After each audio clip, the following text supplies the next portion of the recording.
आज आपण urinary track इन्फेक्शनची चर्चा करू. लघवी परीक्षा ही किडनी, मूत्राशय, मूत्र उत्सर्जन संस्थेच्या आजारातील एक महत्त्वाची परीक्षा आहे. या संस्थेतील कुठल्याही भागात निश्चित बिघाड झाला आहे, काय बिघाड झाला आहे, ह्याचं गांभीर्य किती आहे, त्याची व्याप्ती किती आहे, या सर्व गोष्टी जाणून घेण्यासाठी रक्त, लघवी, सीटी स्कॅन, सिस्टोस्कोपी, सिस्टोयुरेथ्रोग्राफी, बायोप्सी अशा अनेक चाचण्या आवश्यक असतात. कधी कधी तर किडनीला रक्त पुरवठा करणाऱ्या रक्तवाहिन्यांची तपासणी सुद्धा करायला लागू शकते.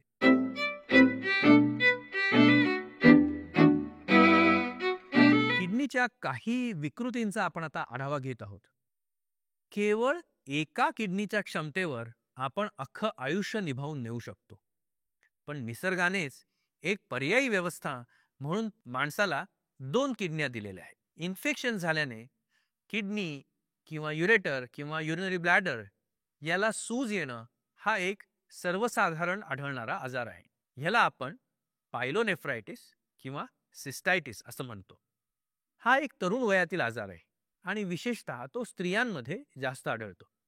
स्त्रियांची शारीरिक रचना अर्थात युरेथ्रा हा अतिशय छोटा असल्यामुळे सिस्टायटिस, पायलायटिस आणि पायलोनेफ्रायटिस या विकृती त्यांच्यामध्ये जास्त आढळतात.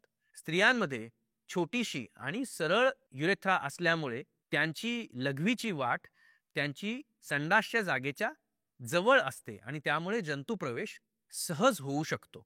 याशिवाय मासिक पाळी, बाळंतपण, गर्भधारणा अशा अनेक कारणांनी किडनी, युरेटर यांचा दाह होऊ शकतो, अर्थात इन्फेक्शन होऊ शकतं. हे इन्फेक्शन किडनीचा असो, किडनीच्या युरिनच्या पिशवीचा असो, युरेटरचा असो किंवा युरेथ्राचा असो, हे सगळे एकमेकाशी संबंधित आजार असल्याने यांचं इन्फेक्शन किंवा जंतू संसर्ग या सगळ्याला मिळून युरिनरी ट्रॅक्ट इन्फेक्शन असं आपण म्हणतो. लघवी करताना जळजळ होणे, लघवीच्या वाटे पू जाणे ही एक खूप त्रासदायक अवस्था असते. याला युरेथ्रायटिस असं म्हणतात. पायलायटिस, पायलोनेफ्रायटिस, सिस्टायटिस आणि युरेथ्रायटिस ह्या युरिनरी सिस्टीमच्या आजारात सर्वसाधारणपणे इन्फेक्शन हा एक कॉमन कारण दिसून येतं. ह्या आजारांमध्ये पाठीत दोन्ही बाजूला कमरेच्या वर दुखू शकतं, खूप थंडी वाजून हुडहुडी भरून येते आणि लघवीला जळजळ होते. वारंवार युरिनला जावंसं वाटणं, सतत जळजळ होणं या गोष्टींमुळे या आजाराचं निदान अवघड नसलं तरी ते दुर्लक्ष करण्यासारखं मुळीच नाही. कारण ह्याचं इन्फेक्शन झालं आणि ते जर बरं झालं नाही तर आपल्या किडनीजही खराब होऊ शकतात आणि असे लॉंग टर्म किडनीचे आजार हे आपल्या ब्लड प्रेशर वाढण्यास किंवा आपल्या ॲनिमिया होण्यास किंवा किडनी फेल्युअर होण्यास कारणीभूत असतात. हे आजार दुर्लक्षित राहिले तर मोठेपणी त्यांची कॉम्प्लिकेशन्सही होऊ शकतात.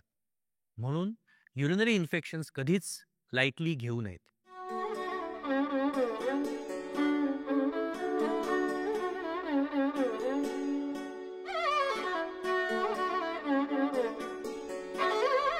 आजचा विषय संपला असला तरी आपलं ध्येय संपलेलं नाही. आरोग्याविषयीची संपूर्ण माहिती आणि मार्गदर्शन आपण यापुढील ऑडिओ व्हिडिओतही असंच चालू ठेवू. ह्या पुस्तकाची पूर्ण लिंक सोबत शेअर करत आहोत. तुम्हाला हा प्रयत्न आवडला असेल तर याची लिंक शेअर करा, सबस्क्राईब करा आणि निरोगी आयुष्याची तुमची वाटचाल अशीच कायम चालू ठेवा.